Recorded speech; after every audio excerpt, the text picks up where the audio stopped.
9 de la mañana, 6 minutos. Lo primero que le voy a recordar es que estamos en TikTok. Esta entrevista después la va a encontrar en Facebook, por supuesto. El análisis que vamos a hacer surge de una noticia. La noticia es que un juzgado, para ser exacto, el juzgado de extinción de dominio determinó devolverle 4 millones de quetzales al expresidente Otto Pérez Molina. Esto por cuentas bancarias embargadas desde 2015, más los intereses generados. Hay varios aspectos que pueden entrar también en el análisis. Recordemos que el presidente Bernardo Arévalo ha presentado denuncias, una contra el juez Freddy Orellana en la Junta de Disciplina Judicial, en la que pide que se le destituya y se le certifique lo conducente por parte del MP. Y también hubo una denuncia hecha a la fiscal Leonor Morales Lazo, en este caso por los 23 diputados que llegaron por CENIA. Pero vamos a centrarnos inicialmente en el tema del expresidente, y para ello estamos acá con dos invitados presenciales: el doctor Aquiles Fayase, abogado y constituyente, y el licenciado Aníbal García, exdiputado y también abogado en especialidades del derecho laboral y derecho constitucional, ex candidato presidencial. Ambos, gracias por estar acá. Y empiezo con el doctor Fayase. No, dice el doctor Fayase que mejor empiece, que lo haga por orden alfabético. Dice que siempre se hace así aquí. Entonces, pues, licenciado García, empieza usted, no tiene problema. Imagínese así, en lo que le traen el café al doctor Fayase. Bueno, licenciado García, ¿cómo hay que entender esto que se ha determinado desde el juzgado de extinción de dominio? Porque la gente precisa de una explicación. ¿Cuál es la que usted tiene en relación con esta devolución de 4 millones de quetzales al expresidente Pérez Molina? Buenos días. Buenos días, Luis Felipe, Aquiles, qué gustazo. Y a la audiencia. En este tema de extinción de dominio hay que recordar que en el año 2010, justamente cuando yo era diputado, y me honro decirlo, fui uno de los que más impulsé la ley de extinción de dominio, se tenía totalmente claro que era una ley muy especial, digamos, una ley muy particular. Incluso hubo unos debates realmente acalorados en el Pleno, porque habían desde opositores que lo hacían desde la perspectiva estrictamente constitucional, hasta opositores que obviamente por intereses políticos querían que no naciera una ley de este tipo. Es preciso indicar esto porque en términos generales creo que la ley de extinción de dominio ha cumplido su papel, es decir, desapoderar, desincorporar, quitarle, para decirlo de una forma que la gente lo entienda, los bienes mal habidos a quienes ostentan ese tipo de bienes. Por eso es que el tipo de delitos que está comprendido como de aplicabilidad de la ley de extinción de dominio es delitos gravísimos, normalmente delitos vinculados con corrupción y narcotráfico, lavado de dinero, es decir, un catálogo de delitos muy especial. Inspirada en Colombia, entiendo, en aquel tiempo. Sí, claro. Se hablaba de que era el Estado, en este caso era el señalado el que tenía que demostrar al Estado y no el Estado el que tenía que demostrarle al señalado, por decirlo así. Por eso es que el debate constitucional fue bastante, digamos, profundo, por lo menos en la Comisión de Legislación y Puntos Constitucionales, donde su servidor era vicepresidente. Por supuesto que yo siempre he estado a favor de la ley, fui uno de los que más apoyó la ley de extinción de dominio, pero ya la aplicación de la ley como tal creo que nos ha demostrado, por un lado, y lástima no hay estadísticas, ojalá por ahí hubiesen, pero estoy totalmente convencido de que hay una cantidad enorme, si no el 90% de gente a la que le han intentado extinguir dominio o le han extinguido propiedades, que no ha regresado por la propiedad, ni siquiera ha alegado, ¿verdad? Quizás sea un 10% que alega, es decir, y el que alega es porque tiene algún derecho.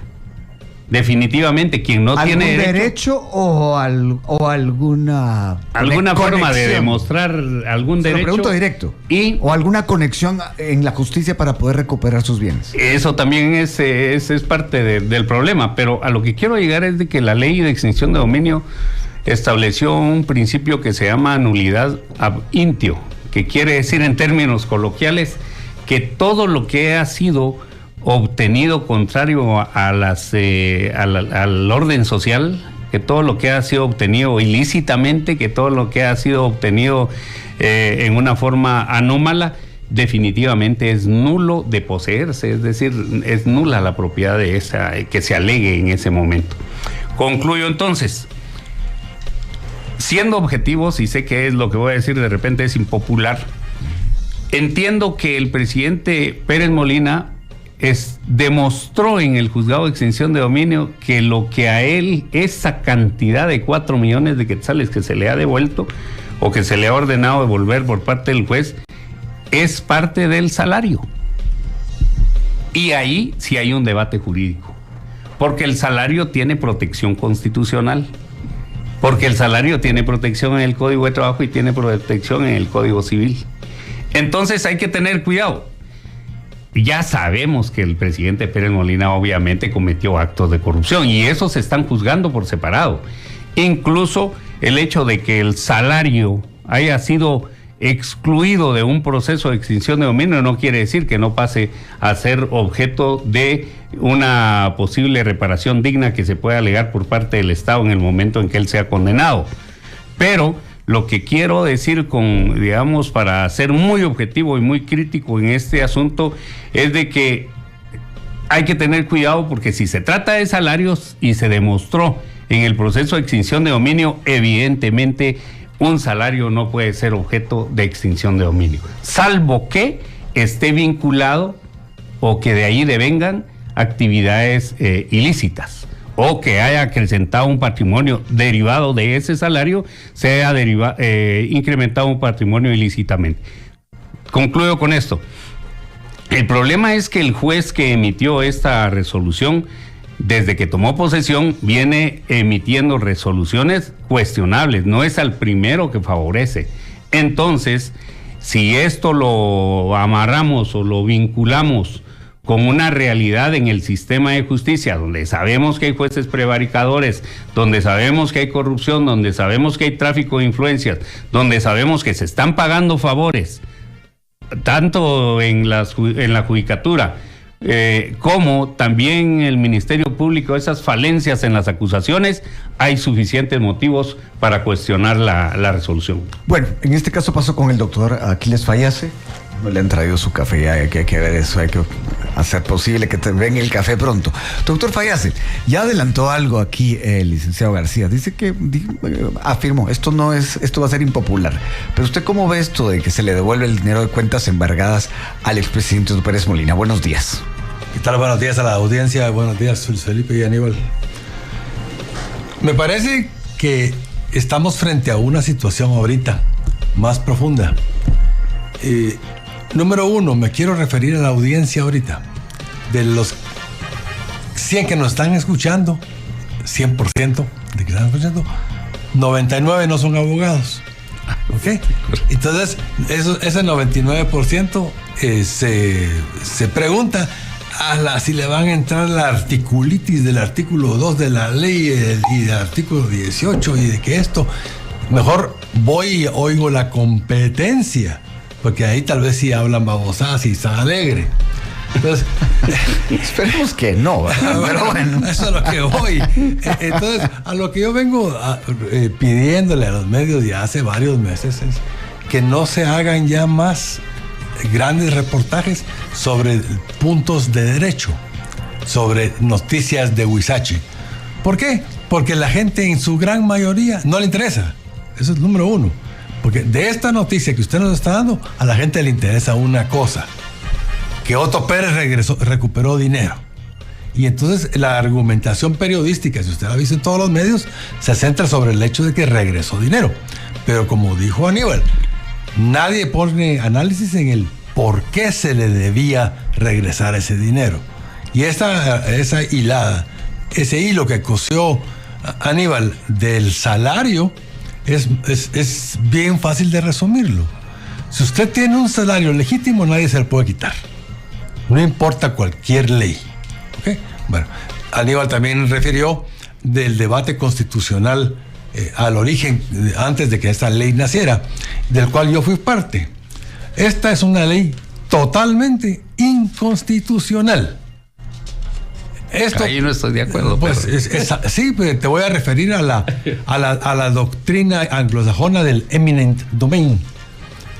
Esa doctrina precisamente es exactamente lo que esta ley de extinción de dominio. Cuando el dominio sobre algún patrimonio va contra los intereses sociales, que esa es la conclusión que el licenciado García dio. Sin embargo, en Guatemala tenemos dos aspectos. El primero es que la Constitución nos da la presunción de inocencia absoluta. ¿Ok? Y en base a eso, el Ministerio Público no quiso o no pudo, o saber qué otra cosa pasó, demostrar que había origen ilícito de los bienes. Lo cual no puede ocurrir con un salario, digamos. No puede ser un salario. Un salario no puede ser origen ilegítimo. Sin embargo, veamos pues, Aníbal dijo ahí que cualquier cosa mala vida que viniera del salario puede ser decomisado. Estoy en contra. Podría ser.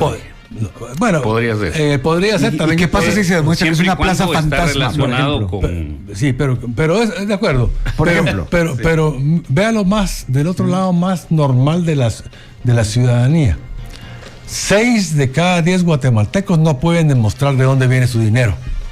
¿Por qué? Porque trabajan en la economía informal. Entonces, usted puede ir con un comerciante de la terminal que tiene una gran bodega, la alquila y en la bodega está sin contrato con su inquilino, y en esa bodega del inquilino encontraron coca o fentanilo. ¿A quién es el que van a ir a traer? Al dueño de la bodega. Y el dueño de la bodega, ¿cómo demuestra que construyó en la terminal una bodegota? No puede porque los ingresos no son dentro de la economía formal. Entonces, el tema es una ley que riñe con la legislación no debe de aplicarse y no debe ser sujeto de noticia. El caso de Otto Pérez no es único. Ya pasó con Valdizón, ya pasó con Sinibaldi y ha pasado con cientos de actores menores. Según el licenciado García, el 90% de los que han pasado por la extinción de dominio no han regresado ni a decir qué tal. ¿Por qué? Esa es la pregunta. ¿Estamos asumiendo que porque tienen la cola machucada? ¿O estamos asumiendo que es el caso del tendero de la terminal que construyó su bodega que no tiene cómo demostrar? Pues para eso es que deberían de existir estadísticas y ya debería de... Esto no se puede manejar. El caso del... Ya estaba en el uso de la palabra. Esto no se puede manejar a base de estadísticas ni de presunciones. Claro, sí. No importa. La estadística no te va a decir a vos. Fíjate que Aníbal, ¿por qué andas en ese carrazo que andas? Contame. Y a viste, pues, se te pone en veremos, ¿verdad? Primero no es un carrazo. Bueno, para el promedio guatemalteco sí lo es. Pero si uno pregunta, digamos, ¿por qué anda usted en ese carrazo? Bueno, porque lo compré y tengo ingresos para pagarlo. ¿Y cómo acreditó? Si usted lo pagó cash y en efectivo. ¿Por qué cree que la SAT anda buscando carros de más de 500,000 quetzales pagados en efectivo? Porque es común. Una camioneta Toyota, que usted la mira por todos lados, aquí frente a la puerta de la Comisión de Unidas, pasan 3 por minuto, y se pagó con efectivo, y vale más de 500,000 quetzales. Ese sujeto... Cuando usted dice efectivo, ¿es billete sobre billete? Billete sobre billete. Ajá. Y recordemos que... Porque eso es otra cosa. Se puede pagar al contado. Sí, no, yo estoy hablando en efectivo. O sea, billete sobre billete. Y en billetes de $20 muchas veces. Sin embargo, no puede usted asumir que porque tiene billetes de $20 es mal habido.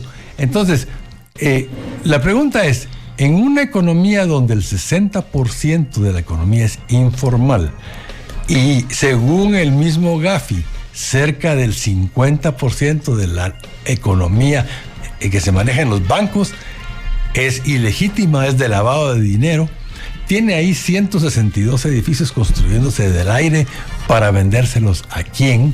Estamos en una situación distinta de que si estamos en Washington bajo el control, o peor, en Italia bajo el control de la policía fiscal, o en Suiza. Y nuestra legislación no es de índole anglosajona. Nuestra legislación es basada en los códigos romanos. Si está escrito en el código, sí se vale. Si no está escrito, no se vale. Tenemos que ir a la pausa. En la pausa, recuerdo, estamos en TikTok. Yo voy a ir a ver cómo están los automóviles de los invitados para hacerles una pregunta al regreso de esta. Así que, por favor, quédense con nosotros. Las 9:30. Seguimos haciendo el análisis de la noticia de ayer. Un juzgado, bueno, para ser concreto, porque sí mejor soy concreto. Juzgado de extinción de dominio determina devolverle 4 millones de quetzales en materia de cuentas bancarias al expresidente Otto Pérez Molina. Hay otras noticias que también están en este momento ahí de un lado para otro en cuanto a titulares. Una de ellas, que el presidente Bernardo Arévalo denunció al juez Freddy Orellana en la Junta de Disciplina Judicial para que lo destituyan y que se le certifique lo conducente por parte del Ministerio Público. Aquí en cabina, dos expertos, no solo en el tema jurídico, sino en el tema de la lectura diaria de la realidad nacional. El doctor Aquiles Fallas y el licenciado Aníbal García. Vamos a continuar entonces con la charla y vamos a aterrizar en algo que decía usted, licenciado García. Dice, voy a decir algo sumamente impopular. Hace como el preámbulo y hace el análisis de que, según usted, sí podría ser aceptable, o sea, que no riñe con la ley que se le devuelva este dinero al expresidente Pérez Molina. La pregunta va en este caso a ese 90% que usted dice que nunca regresa. ¿Esto cómo se entiende al final de cuentas en el contexto de que recordemos que Marco Villeda estuvo durante mucho tiempo en ese juzgado y lo removieron? Muchos dijeron que sin explicación. ¿Cómo juntar todos esos hechos en la realidad actual? Bueno, lo primero es de que yo siempre he creído que este tipo de leyes, el tipo ley de extinción de dominio, requieren justamente el alto profesionalismo, la independencia judicial y toda una serie de características más de los jueces, porque son temas complicadísimos. En ese sentido, creo que hay que tener claro que si vamos al espíritu de la ley, al objetivo de la ley, a lo que se pretendía con la ley, los motivos por los cuales se sancionó, no cabe ninguna duda de que la ley ha funcionado. Y ha funcionado justamente porque existió una secuencia de fallos judiciales que respaldaron el espíritu de la ley. Y cuando hablo del espíritu de la ley es desapoderar bienes mal adquiridos. Es decir, hacer nula esa propiedad de esos bienes mal adquiridos, de esos bienes que fueron mal adquiridos. Solo un paréntesis, a la hora de que se practicaba una extinción de dominio, si venía el señalado, el afectado, y presentaba, digamos, papeles, ¿era viable eso? Sí, por supuesto, es que esto es lo que hay que recordar también. La ley no es una ley, digamos, de facto, no es una ley que avale cuestiones de hecho, no, por supuesto, es un procedimiento de extinción de dominio en donde quienes han sido sometidos a ese procedimiento han utilizado su derecho de defensa y se les ha garantizado el debido proceso como corresponde. Por eso es que llama la atención por qué esa cantidad de personas o esa cantidad de personas que han sido afectadas no han ido a reclamar esos bienes que les han sido extinguidos. Aclaro algo, yo no soy defensor del presidente Pérez Molina, ni de Roxana Valletti, ni nada que se le parezca. Es más, fui el primero que planteó un antejuicio en contra de Roxana en el año 2015 y sucesivamente después en la lucha porque terminara ese gobierno que desgraciadamente es algo sintomático del país, de gobiernos que no responden a los intereses de la mayoría de la población.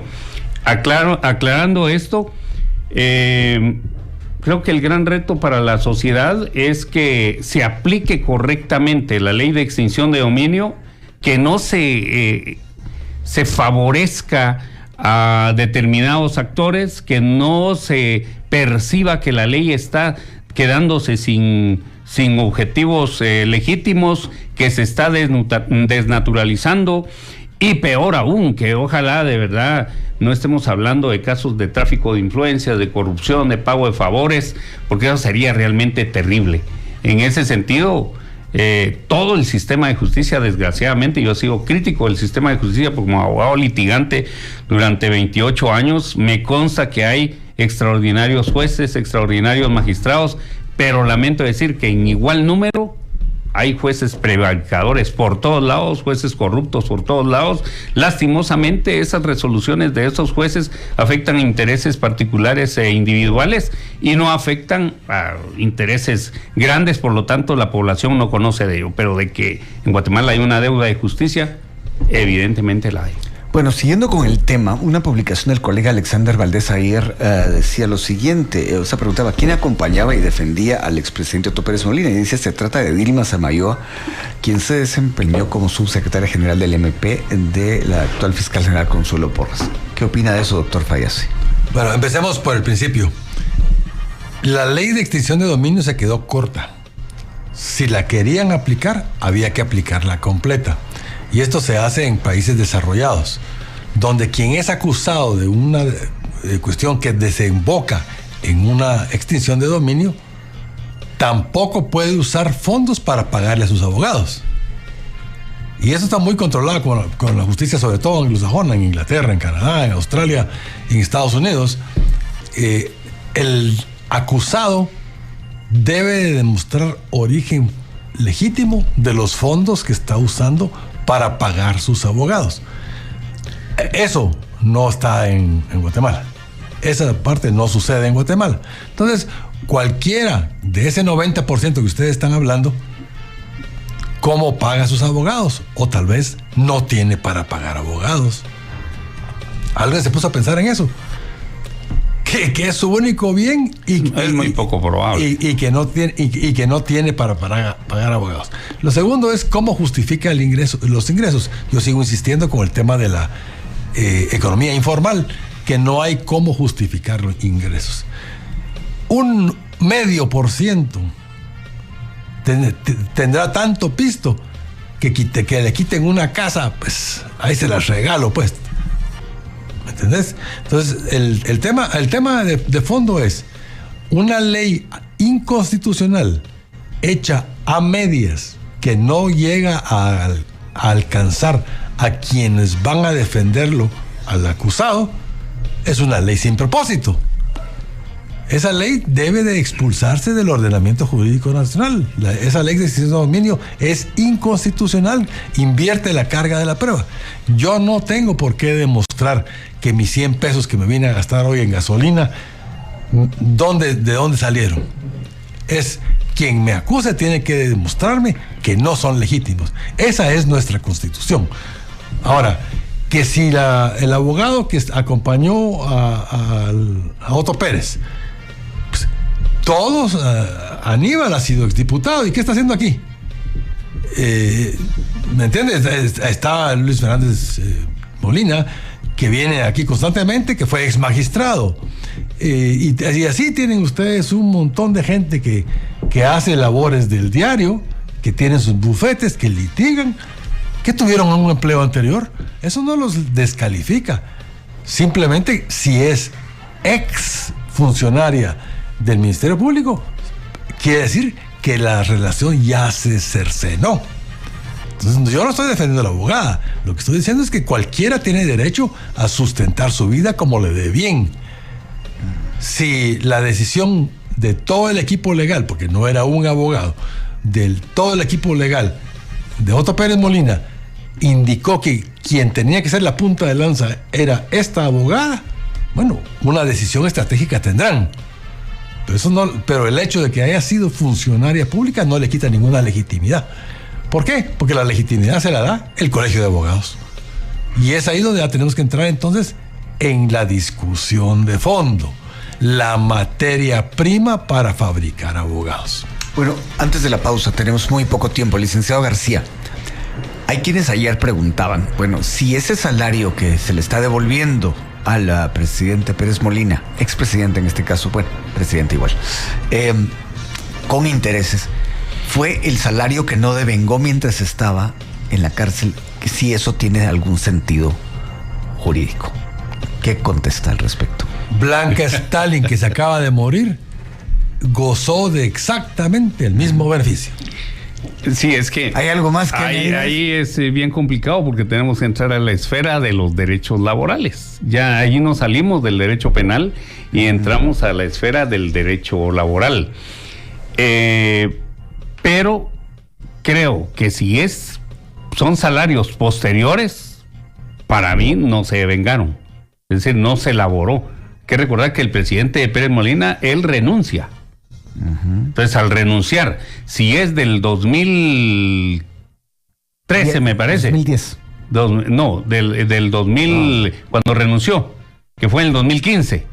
2015, casi al fin de su periodo. 2015, casi el fin de su periodo. 2015, entonces, sí. Para adelante, si son salarios, para adelante del 2015 me parece que es ilegal. Yo creo si que es para atrás, hay una mala interpretación. Si es para atrás su salario, pues es su salario. Entonces, establezcamos. ¿Cuál es la visión que usted tiene de eso, doctor Farías? Aquí no se le están pagando salarios caídos. Lo que se le está es devolviendo sus embargo bancario. Embargo salarial. Él dice que ahí en esa cuenta tenía salarios. Él depositaba sus sueldos. Los salarios devengados y pagados. Lo depositaba en esta cuenta. Esa cuenta le embargaron, pero no hay salarios caídos, no le están devolviendo salarios caídos. Y le están devolviendo. Sí, esa es la diferencia con el caso Stal. La ley define cuál es el interés. No importa cuánto haya ganado de interés, la ley define 6% de interés. Lo he preguntado porque había una duda que yo pude notar en redes sociales. Bueno, vamos a la pausa, regresamos. Unos pocos minutos para seguir con esta charla que empezó hablando acerca de la noticia de que el juzgado de extinción de dominio definió devolverle 4 millones de quetzales por cuentas bancarias embargadas e intereses generados al expresidente Otto Pérez Molina. Aquí en cabina, Aquiles Fayase y Aníbal García, pero hay otro tema, esperemos que por lo menos para una pregunta nos dé margen el tiempo. Empiezo con el doctor Fayase. ¿Qué futuro le ve usted a esta denuncia hecha por el presidente Arévalo contra el juez Freddy Orellana en la Junta de Disciplina Judicial pidiendo que se le destituya por diferentes situaciones que se han dado en los últimos días, doctor? Permítame que pregunte, ¿cuál denuncia? ¿En dónde? Es una denuncia inexistente en un lugar inexistente. Ahí no hay nada, no va a pasar nada, no va a suceder nada. Porque primero él, ¿bajo qué argumento o legitimidad está presentándose a una denuncia judicial si él no es parte del proceso? Entonces, ¿cómo pudo haber sido el afectado? Ahora yo voy a ir porque me cae mal el juez octavo de algún lado a decir que ese juez es pura lata. No tiene fundamento legal para presentarse Bernardo. O sea, usted no le ve futuro a eso. No le veo ni pies ni cabeza, ni futuro, ni por qué lo hizo, ni cómo lo hizo. Ese no es el camino. Pero para variar, está haciéndose lo que quieren hacer, según ellos, políticamente correcto. Pero ¿cuál sería el camino en todo caso? Si usted fuera el asesor, ¿qué le diría? Mire, el camino, si él fuera parte del proceso, es que aquí el problema es, ¿Bernardo Arévalo es o no es el parte sindicada dentro del proceso penal? No lo es. Y entonces, ¿cómo puede defenderlo? No, el artículo 49 de la ley de la Organización Judicial dice muy claro: nadie podrá ejercer un derecho ajeno. Entonces, él está queriendo ejercer un derecho ajeno, el derecho de semilla, que él dice que ya no era secretario general cuando sucedieron las cosas. Entonces, si ya no era su secretario general, ¿qué derecho le asiste para presentarse delante de la Junta Disciplinaria? Desafortunadamente, la ley así está redactada. Claro que los fanáticos de Bernie o Barney, como yo lo bauticé, es que deben de echar al juez Orellana, pero ese no es el camino, muchachos. El camino es otro. El camino para poder echar a alguien que les molesta es otro. Ahora me van a preguntar cuál, eso no lo voy a decir al aire. No, es que no hay tiempo para preguntarles. De hecho, el licenciado García, el presidente ha denunciado al juez por prevaricato, resoluciones violatorias a la Constitución, abuso de autoridad y usurpación de atribuciones. Y esto, como ya dijimos, ante la Junta Disciplinaria del OJ. ¿Qué opina usted de eso? ¿Tiene futuro? Bueno, sí, y yo sí difiero del planteamiento de Aquiles, porque incluso se pueden plantear denuncias anónimas. O sea, la Junta de Disciplina Judicial puede recibir denuncias anónimas. Eso implica que no necesariamente debe conocerse quién está denunciando. Para que se vea la legitimidad que en este caso tiene el presidente de la República y otras entidades que han también planteado acciones ante la Junta de Disciplina Judicial. Lo que hay que tener cuidado es en lo siguiente. Primero, la Junta de Disciplina Judicial puede escrutar, puede verificar si hay incumplimiento de jueces y magistrados, o sea, de jueces y magistrados a todo nivel del organismo judicial, desde jueces de paz hasta magistrados incluso de la propia Corte Suprema de Justicia. Lo puede hacer, pero fundamentalmente lo que va a analizar la Junta de Disciplina Judicial es la esfera administrativa. Me refiero a que va a analizar si en esa mesa hay mora judicial, hay retardo malicioso, es decir, cuestiones puramente administrativas. Ahora bien, lo que sucede es de que las sanciones que establece la ley de la carrera judicial en el artículo 43 incluyen amonestación escrita, suspensión desde 21 días hasta 90 días y destitución e inhabilitación para ejercer el cargo. ¿Hay que pasar antes por ese proceso? Exactamente. Entonces, lo primero que hay que ver es de que la Junta de Disciplina Judicial en efecto tiene que constatar que existió lo que se está denunciando. En el caso del presidente de la República, él está denunciando que existió una intromisión en otros poderes, en actividades que le corresponden a otros poderes del Estado. Entonces, hoy está a prueba la amplitud con que quiera abordar el tema la Junta de Disciplina Judicial, pero si la Junta de Disciplina Judicial considera. Hay un caso reciente, el caso de los jueces de Alta Verapaz. Evidentemente ahí es un caso de implicaciones penales, pero en este caso sube al Consejo de la Carrera Judicial y el Consejo de la Carrera Judicial lo manda a la Corte Suprema de Justicia. ¿Qué quiere decir esto? Que la palabra final la va a tener la Corte Suprema de Justicia, lo cual no quiere decir que todos hayamos visto una grosería jurídica del tamaño del Estatuto Fundamental de Gobierno de Serrano Elías con las acciones que quiso implementar el juez Orellana. Se nos acabó el tiempo. Esta pregunta es para un sí o para un no. ¿Merece, según usted, doctor Aquiles Fallase, ser destituido por lo que ha hecho el juez Freddy Orellana? Hay que culminar el proceso y el problema aquí está en la longitud del proceso. ¿Pero merece o no merece? No podemos juzgar porque somos ajenos más al caso, más allá del entendimiento del reportero. Y es ahí donde yo tengo mis dudas. Por eso he pedido no más noticias de Huizaches, porque lo que entendió el reportero es distinto de lo que pudo haber ordenado el juez. Y en este caso, licenciado García, cerramos con usted. Sí. Sí, su respuesta es sí, debería ser destituido. Garantizándole el debido proceso. Bueno, yo lo que les garantizo es que les agradezco mucho que hayan venido a ambos. Se acabó el debido proceso. Se acabó el tiempo, no el debido proceso. Viene el chapuz. Gracias por haber estado con nosotros.